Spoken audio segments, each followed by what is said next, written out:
Right. And I think what President Trump's argument is that if these people nonetheless are supposed to be our friends and our allies, put NATO aside, he thinks of them as our friends. If during our time Wait, does Trump think of them as our friends? I think the United States as a whole. He leaked texts with the Prime Minister of Norway. I think the United States as a whole does. I think President Trump personally thinks that our allies probably need to be maybe. He treats them like enemies, and he treats Russia like allies. Don't forget to like, subscribe, and share.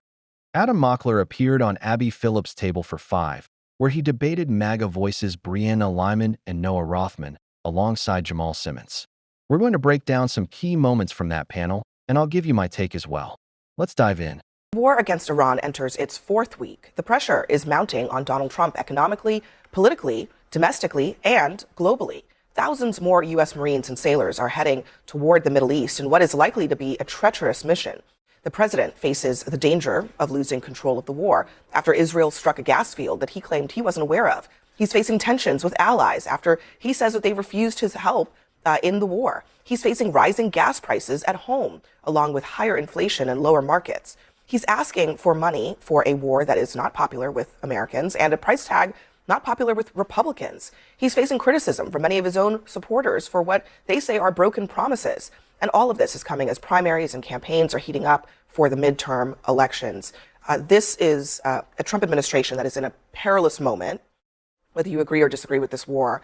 Their decisions from this point forward could really matter not just for how the war progresses, but also the politics of it for the Republicans this year in the midterms. Oh, we're talking not about the midterms. We're talking about history. This is an epochal war. On the other side of it, we don't know what that looks like. But it will not be the world that existed on February 27th. An entire new world exists for us after this. And the president seems as calm and at peace and steadfast and resolute as I have ever seen him, including with tariffs. How he responded when he introduced those tariffs on Liberation Day in 2025 was very erratic. And he was easily moved by the polls and by pressure from Republicans and pressure from the markets. You think so? Oh, yeah. He responded to the markets within weeks. The markets have been moving here in ways that the president has not reacted to. Okay. All right. Well, we'll agree to disagree on that one. I'm not sure that he. I think he tried to stick by his guns on a lot of the tariffs, for example. But on this, I mean, you're right. It's going to be incredibly significant what he does. But every day we're getting a different story from Donald Trump about what he is doing. We're not even quite sure that Donald Trump and Israel are on the same page. It doesn't seem like it. I'm glad you brought up the tariffs as well, because when they announced the tariffs, they said this is short-term pain for long-term gain. That was like 14 months ago, 12 months ago, and we're still in the short-term pain part. When are we going to enter the long-term gain part? Because tariffs imposed a $1,000 tax on American families in 2025. Now this war is spiking the price of oil, spiking the price of gas, spiking everything, and the economy is suffering. Now we're entering week 4 of this war that Trump said would be 4 to 6 weeks, and we're sending thousands of new troops to the Middle East, meaning it'll probably take about a week for them to get there. I think it might take a lot longer. Longer than a week. So that means we're going to blow through this 4 to 6 week timeline. We're experiencing major mission creep already before we even reach this. Mission creep is when the size, scope, and scale of the mission slowly expands. We experience it in Afghanistan and Iraq, and I'm very worried that's going to happen now. Just briefly to respond to you, I agree. I will say that I don't think the president and his subordinates have said as early and often as they should, because that's a messaging operation. Say it again and again and again until everybody can repeat it. Exactly what the purpose of this war is and why it was necessary. But the purpose of this war, as they have said, perhaps not to my satisfaction with the frequency, a lot of things. But nevertheless, no, they have said that we need to degrade and eliminate Iran's capacity to project power abroad. And when they project power abroad, they kill Americans. We've gotten really good at interdicting the amount of effort that the Iranians put into killing us.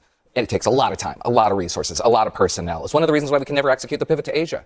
On the other side of this war is the possibility of another world without the Islamic regime. Wait a minute. Without the foremost sponsor of Islamist terrorism in North America, in Europe, in Latin America. And yes, it is a national security issue, whether or not Israel is on the same page with us, because the American people are under threat every day. If we eliminate that threat is a value. So here's the thing. You might be right.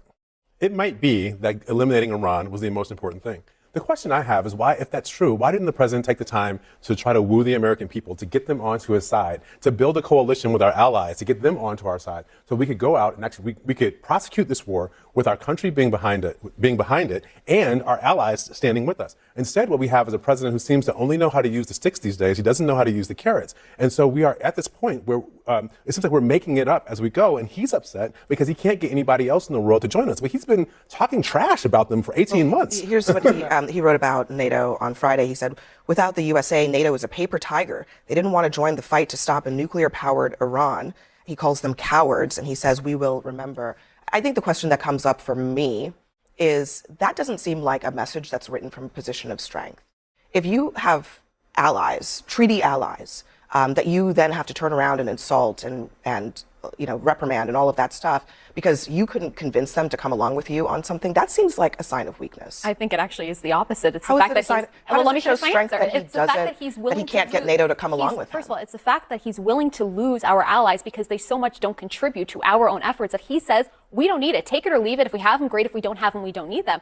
Second of all, when it comes to NATO, this is an organization that had never funded appropriately their own share of the burden. And they have been pissed at Donald Trump since the day he came down that escalator because he has wanted them to pay for their fair share. Last but not least, look, the Strait of Hormuz is not just beneficial to the United States, okay? Europe is also benefiting from it, right? Sulfur travels through that Strait of Hormuz. That sulfur then goes to Africa for farming. It goes to Europe for farming. They also need to hope and pray that that thing can open. So the fact that right now the United States has done a lot of the bulk work and is saying, can you guys now come and step up because you are our allies? Should you not help us when we need some help? We're doing the bulk work of a Should- war that we started. But we're We not started a picking war because sides. Iran started a war 47 years ago. We're finishing the war. Wait, we But started. we're not picking sides for backyard soccer here. Like what we're doing is we're trying to figure. Please like, subscribe, and share. Let me pause for a second. There's this narrative MAGA keeps repeating. Noah Rothman claims Iran has been targeting Americans nonstop, and Brianna Lyman echoes that 47 years line. Honestly, I'd love to see a montage of them all saying it, because it's clearly a shared talking point. But think about it. If you've been alive 20, 30, or 47 years, have you really spent that time worried about Iran?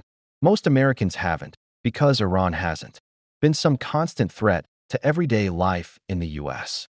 And about nuclear weapons, if Iran truly wanted one that badly, couldn't they have just traded oil for it from another country? If their goal was to attack the US, they wouldn't need decades of development. They could have acquired one. That's why a lot of people aren't buying this narrative, and polls show around 70% of Americans aren't on board. Then there's the bigger question. How do you justify going to war? You need public support. Why are they only now trying to make the case? Back before the Iraq War, George Bush built a long campaign. UN speeches, media messaging, coalition building, so the public was at least prepared. Whether you agreed or not, there was a process. So if this has supposedly been an issue for 47 years, what say? Then there's the bigger question. How do you justify going to war? You need public support. Why are they only now trying Bring people along with you onto your side. And so the question is, why are they just now figuring this out? I don't. There is no answer to that question. Why didn't we spend the time that we spent? And those of us who are old enough to remember going into Iraq, right? Right. Before that, George Bush, even though I disagree with it, but he had a mounted campaign going to the United Nations, talking to the American people, stories in the newspapers. So the American public was on board with than this. that. Coalition of the willing. I mean, look, More than that. it's been 47 years. What's a few more months getting allies on board? Well, Why I'll tell couldn't you, they do this that? was an emergency exigency. This wasn't an 8-month Was buildup. it? Yes, it was. Because after Midnight Hammer, If it was an emergency, I wish somebody would ask this on TV, Abby Phillip or somebody else on one of these shows. If it was an emergency, if it's been an emergency for 47 years, why didn't Trump start this war in 2016? I haven't heard anybody ask that question on TV or any MAGA person address that. we had evidence, and I think the administration Gabbard said the recognized opposite this week that they in her had testimony. that they had evidence that they were not. She said, Okay, wait. That they had evidence that they were not developing their nuclear program. What they have said, because they lack the resources to get that material out of the lightly irradiated tons of rubble that it's under, what they said is that they're building it with more speed and alacrity than we can build interceptors, ballistic missiles. And this was an emergency buildup because of the protests in December and January. That happened out of the blue. Listen, and then we got the the regime that argument appeared weak. that ballistic missiles alone are a justification for war with Iran is not even an argument that this administration is making. They make it all the time, They Abby. They were made it in the making press the briefing case. yesterday. They were making the case that Iran was a nuclear threat and that we would never let them have a nuclear weapon. Their ballistic missile capability was not such that nobody has argued that it could reach the homeland. It is. There's no That's not argument the of argument that. they're making. Israel has been and remains in the zone of danger. But I guess I don't know that if you were to take that to the American people and say, you know, Iran was building conventional weapons, ballistic missiles, and we need to go to war with them for the first time in 47 years, I'm not sure that would be a winning argument, which is why they weren't making it. They started making it again right before the war, but during the war and afterwards. And the argument is very clear that this is a missile capability that will deny us access so that we can't do another Midnight Hammer without experiencing unacceptable losses and maybe not achieving our mission results. The reason why this happened in 2 months is because we had a window of opportunity. The intelligence was there to hit their leadership, and we decimated their leadership. The regime was weaker than it had ever been, experiencing the worst protests they had ever seen. It wasn't an 8-month buildup, and it's looking like an exigency, an emergency contingency operation, because that is what it is. The contradictions here are endless. So in one breath, this is a 47-year war. It's been going on for 47 years. In the next breath, there was an imminent threat coming from Iran. And then the next breath, oh, we were just trying to defang their nuclear capabilities. And then one person will say, oh, we did defang the Iranian regime. But then Trump is now mobilizing thousands of more troops. So obviously this is going to be elongated and continue to happen. Here's a timeline regarding the Strait of Hormuz as I see it, because you guys were talking about it. Donald Trump claimed that he was going to assemble a group, a coalition, if you will, of powerful countries to escort ships through the Strait of Hormuz. He then realized, oh wait, the same international community that I have been antagonizing for the past 2 years isn't going to want to go on a suicide mission through the Strait of Hormuz, which at its most narrow navigable shipping lane is 2 miles, right off the coast of Iran. They can just lob missiles over. So it's a suicide mission. He realizes, wait, they're not going to help me with that. And then the countries themselves say, we're not going to join a war we didn't even start. And then when I come on this panel, you guys are like, oh, these countries don't want to help us finish the job. They didn't start the job. They didn't start any of this. So why are they our allies? Because we are a coalition. Do they all get like veto power when President Donald Trump does? NATO is a defensive coalition meant to defend countries. Article 5 is invoked when one is attacked. Article 5 is not invoked when we attack a country. That is a fundamental axiom of NATO. Right. And I think what President Trump's argument is that if these people nonetheless are supposed to be our friends and our allies, put NATO aside, he thinks of them as our friends. If during our time of... Wait, does Trump think of them as our friends? I think the United States as a whole... He leaked texts with the Prime Minister of Norway? I think the United States as a whole does. I think President Trump personally thinks that our allies probably need to be... maybe he treats them like enemies and he treats Russia like allies. By force, if necessary. He threatened to take property from one of our allies. The funniest part about it is none of our allies could do a damn thing about it if he actually took Greenland. You know what? Here's the thing. Leadership. This is a question. This is not a question of. I mean, if it were just a question of who's stronger and who's not, then yeah, what would be the point of alliances? But it is a question of leadership. And again, I mean, as we were talking earlier about the president's inability to actually develop a coalition for something that presumptively is in the global interest, that seems to me like the clearest sign of the weaknesses of their ability to convince not just us in the layman world, but these are other countries they can share intelligence with of the actual objectives of this conflict. Yeah, I actually don't begrudge any European power that's a little miffed at how they've been treated over the last year, especially since they've been hearing from the Pentagon NATO should be an in-theater operation. Right. The alliance should be acting in Europe's interest and only in Europe, and then all of a sudden the administration comes around and says, hey, why don't you help us in West Asia? At the same time, however, we need their ships as escorts, not to conduct combat operations, to just be there. We have an ally that in this fight, which is the most capable, it's the most capable combat operation. It's not a suicide mission. We got to leave it there. Please like, subscribe, and share. Brianna Lyman brings out some pretty weak arguments here. She basically suggests that if Europe is our ally, they should just go along with whatever the US decides. But is that really what an alliance means? If a leader is acting recklessly and putting the world at risk, are allies supposed to blindly follow? Think of it like this. If you had a friend who kept starting fights every time you went out, would you feel obligated to back them up every time? Or would you eventually say, I'm not doing this anymore? That's the situation here.